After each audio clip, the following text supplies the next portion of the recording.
Jerry cotton कौन था और जेरी कोटन के पास इतने ज़्यादा पैसे क्यों हैं? क्योंकि इसके पास $250 मिलियन थे और इसके मरने के बाद वो सारे पैसे गए कहाँ? क्योंकि इतना बड़ा अमाउंट इसके पास आना कोई छोटी मोटी बात नहीं है, क्योंकि काफ़ी ह्यूज अमाउंट है और इसमें किसी एक बंदे के पैसे नहीं थे, कई लाखों बंदों के पैसे थे।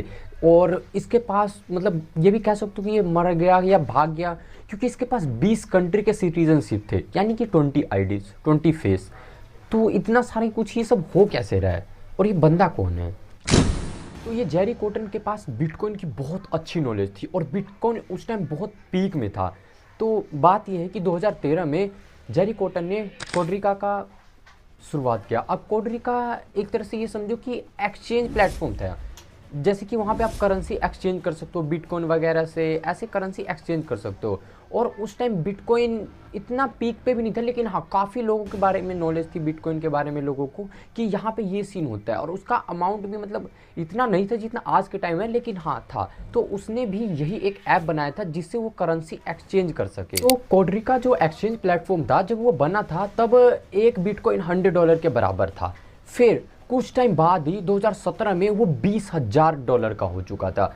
अब जब कोडरिका की शुरुआत हुई थी तब उसने भी एक्सचेंज प्लेटफॉर्म ही बनाया था और उसके पास भी थोड़े बहुत बिटकॉइन थे, इतने अमाउंट में नहीं था, लेकिन यानी कि 100 बिटकॉइन मान सकते हो उसके पास था। और अभी के हिसाब से वो बहुत ज़्यादा हुआ, लेकिन उस टाइम के हिसाब से उसकी थोड़ी वैल्यू कम थी। उस टाइम उसकी $20,000 पे थी जो उसकी वैल्यू थी। जेरी के पास बहुत ज़्यादा पैसा था और उसने इतना पैसा एक प्लेन, एक आइसलैंड और एक बहुत बड़ा घर वगैरह भी खरीदा। उसने शादी भी कर ली थी। और फिर क्या हुआ कि एक दिन बिटकॉइन का मार्केट बहुत तेज़ी से क्रैश हुआ। बिटकॉइन का मार्केट में 50% की गिरावट आई और ये चीज़ लोग को बहुत हैरान कर दिया कि अचानक से इतनी ज़्यादा डाउन कैसे आ सकती है, क्योंकि वही करेंसी एक टाइम पे बहुत पीक पे थी। तो इतना ज़्यादा क्रैश था कि बस ये समझो $4,000 से उस 24 घंटे में $60 पे आ चुका था। अब ये अचानक से क्रैश इसलिए हुआ था क्योंकि चाइना और साउथ कोरिया ने बिटकॉइन जो ट्रेडिंग होती है उसको बैन कर दिया था और इस वजह से मार्केट में इतना ज़्यादा डाउन देखने को मिला था बिटकॉइन। और जब बिटकॉइन इतना जल्दी क्रैश हुआ तो जितने भी बंदों ने वहाँ पे पैसा लगाया था उनको बस वो सारा पैसा निकालना था और उसके लिए कोई प्लेटफॉर्म चाहिए था। और कोडरिका से अच्छा प्लेटफॉर्म उस टाइम पे कोई भी नहीं था, क्योंकि कोडरिका ने इतनी अच्छी मार्केटिंग वगैरह कर रखी थी कि वैसा कुछ भी नहीं मिला। तो लोगों ने उस टाइम पे पैसा निकालने के लिए उसमें साइन किया और बहुत लोग आए, यहाँ तक कि बस ये समझो उस कंपनी की वैल्यू $1.2 बिलियन पहुंच रही थी जब वो सीट क्रैश हुई थी। और जब लोगों ने पैसा निकालने के लिए जेरी को बहुत ज़्यादा कन्विंस किया कि मेरे को पैसे निकालने, आपके वेबसाइट क्रैश हो रही है, चल नहीं रही है, तो जेरी ने ये बोला कि वेबसाइट चल नहीं रहा है। और जेरी ने बोला कि हमारे $25 मिलियन अभी अटके पड़े हैं और वो निकल नहीं रहे, फ्रीज हो चुका है। 2019 में जेरी बहुत ज़्यादा ट्रैवल कर रहा था और वो ट्रैवल करने गया था इंडिया, जयपुर में। और 14 जनवरी को ये न्यूज़ आती है कि जेरी की डेथ हो चुकी है, क्योंकि उसके वाइफ ने ही बताया था कि जेरी की डेथ हो चुकी है जब वो इंडिया घूम रहा था और जयपुर में उसकी डेथ हुई थी। लेकिन अचानक से ये सब सुनने के बाद लोग मानो पागल से हो गए थे, क्योंकि इतना ज़्यादा ह्यूज अमाउंट था, कोई छोटा मोटा अमाउंट नहीं था, बहुत ज़्यादा बिलियंस ऑफ डॉलर का स्कैम लग रहा था ये। क्योंकि तुम खुद ही सोचो, अचानक से उसके प्लेटफॉर्म पे इतने बंदे जुड़ना, इतनी ज़्यादा ट्रांजैक्शन होना, वो बंदा पूरी ऐश मौज कर रहा और कहीं पे जाके सडनली उसकी डेथ हो जाती है। कुछ टाइम बाद जो उसका वेबसाइट था कोडरिका एक्स, वो चलना बंद हो चुका था और उसका वेबसाइट काम नहीं कर रहा था कुछ भी। लोगों के बहुत ज़्यादा पैसे वहाँ पे अटके पड़े थे, यानी कि $190 मिलियन वहाँ पे अटके पड़े थे उसकी वेबसाइट में और उसकी वेबसाइट काम करना बंद हो चुका था। और बस ऐसा माना जाता है कि जेरी को ही उसकी आईडी पासवर्ड पता था और किसी को भी नहीं पता था। शायद उसका कोई पार्टनर हो या फिर उसकी वाइफ, ये किसी को भी नहीं पता था कि उनको भी पासवर्ड पता हो सकता है। उसकी वाइफ ने ट्विटर पे बताया कि 9 दिसंबर 2018 को उसकी डेथ हुई है, लेकिन उसके मरने के एक मंथ बाद पता लगा कि मतलब कि एक मंथ बाद सबको पता लगा कि उसकी डेथ हुई है। मतलब अचानक से ये सब होने के बाद भी उसकी वाइफ ने कुछ भी नहीं बताया। अब वो कहोगे कि भाई इतनी मतलब सैड मोमेंट है, अब कैसे बता दे, क्योंकि वो कंपनी बहुत बड़ी थी। अगर किसी की डेथ होती है तो सडनली 24 घंटे के अंदर अंदर में ही पता लग जाता है। और इन्होंने इतना लेट किया, यानी कि इन्होंने 14 जनवरी 2019 को बताया कि उसकी डेथ हो चुकी है। मतलब एक मंथ का गैप लिया गया इसके बीच में। और उसकी वाइफ ने बताया कि उसको कोई डिजीज़ है, क्रोन्स नाम की कोई डिजीज़ है उसको, इस वजह से उसकी डेथ हुई है। जितने भी बंदे इन्वेस्टिगेशन कर रहे थे वो कोई बड़े बड़े एजेंट नहीं थे, वो कुछ लोग थे जिन्होंने टेलीग्राम ग्रुप बना रखा था और सारे लोग उसी में इन्वेस्टिगेशन कर रहे थे।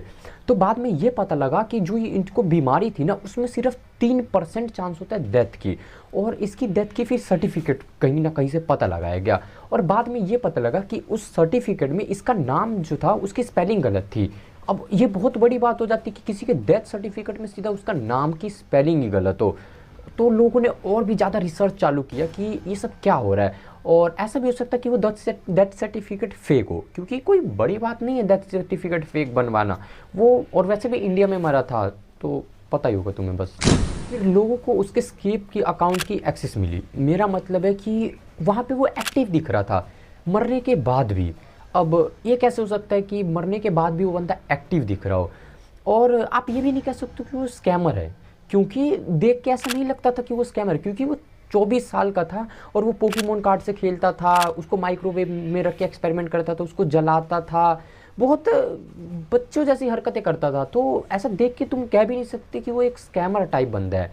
और फिर रेडिट पे एक पोस्ट आती है, और वो जो पोस्ट आई थी वो कोडेक्स नाम से आई थी, और उसने पोस्ट किया था आई एम कोडेक्स, और मतलब तुम कुछ भी पूछ सकते हो, मतलब Q&A टाइप चल रहा था वहाँ।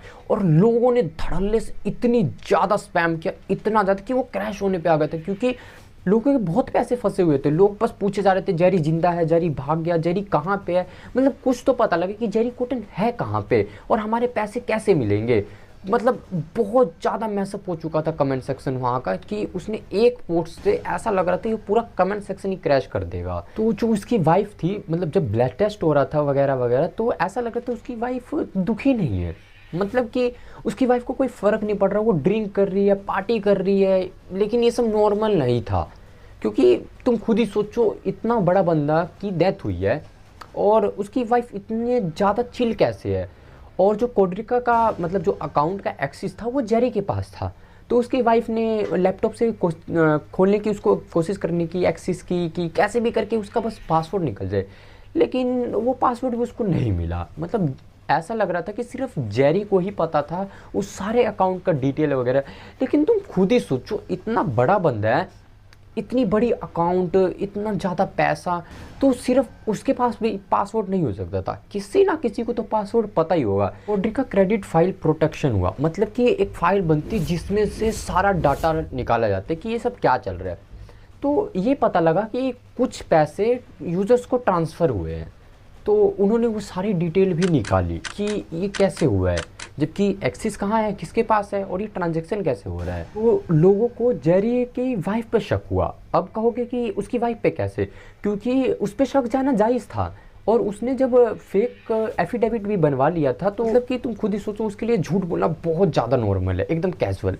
क्योंकि बाद में उससे पूछा गया कि आपके पास एक्सेस वगैरह है, कुछ तो पता हो, कहता मेरा इसमें कोई भी रोल नहीं है, मैं इसमें कुछ भी नहीं कर सकती हूँ, मेरे को कुछ भी नहीं पता।